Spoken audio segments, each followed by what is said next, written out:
Here's a couple thoughts on reversing out of a show, the quick and dirty jacked and lean breakdown. I'm not going to go to super detailed mechanisms or anything here. Just a couple thoughts, since obviously I have a few clients that just got off the stage yesterday, and I just got done writing a bunch of their plans. The first things first, obviously you got to get yourself back to a stable situation, internally, psychologically, emotionally, right? Get training productive again.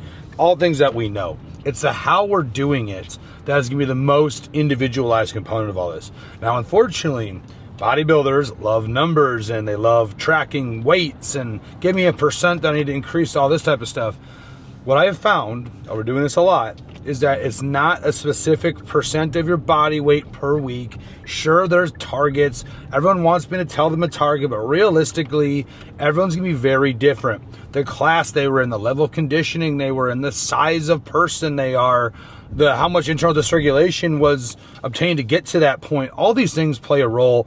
So for me to just, when someone comes to me and says, Jack, I need a reverse plan after a show now, and I'm like, no, it doesn't exactly work like that. It's going to be something that is very almost intuitive and experience driven and based on feedback. It's a very dynamic process that flows as the weeks go on, okay? So Eileen and I were kind of talking about even her plan in general. She's like, how many calories am I going to be at? How much weight should I gain? And I said, it's going to depend on a few factors, like I mentioned earlier. The way I'm going to do it for her and the way I do it for all my clients is I tend to set calories, and this is a very broad generalization, somewhere just below maintenance. Now, if I was filling out someone with a ton of calories and carbs, they were ready weeks early, it's probably, I already have a pretty good idea where they're going to be. If someone else pushing them up to like Tuesday or Wednesday of show week, the calories are going to be different, right, in terms of relation to where they were.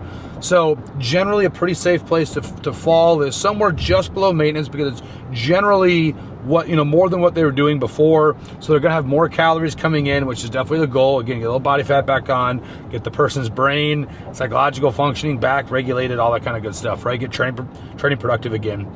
From there, you see how much weight someone gains. If they gain 3 pounds, again, how much rate of gain, Jack? I'm not going to tell you exactly, because I'm looking at the look. I'm looking at other feedback markers.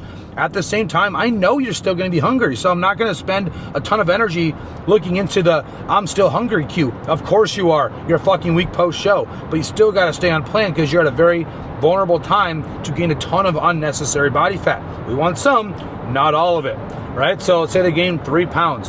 Awesome.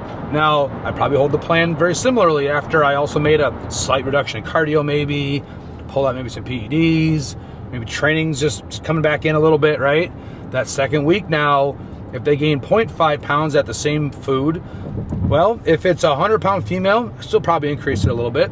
If the guy is 200 pounds, I'm definitely going to probably increase it more. Again, context is important here. How much, how fat were they? How much do they weigh on stage? Like all these things come into play. So the moral of the story of this, and I'll wrap it up really quick, is you cannot just boil down your reverse to percentages and numbers and this and that, okay? The goal is to get you functioning well, get you regulated internally, emotionally, psychologically, get training to feel productive again. And in that vein, you're not going to be killing it right out of the show. Again, unless you were like ready weeks in advance and maybe feel pretty damn good.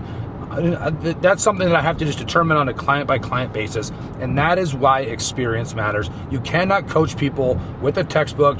You need to coach them with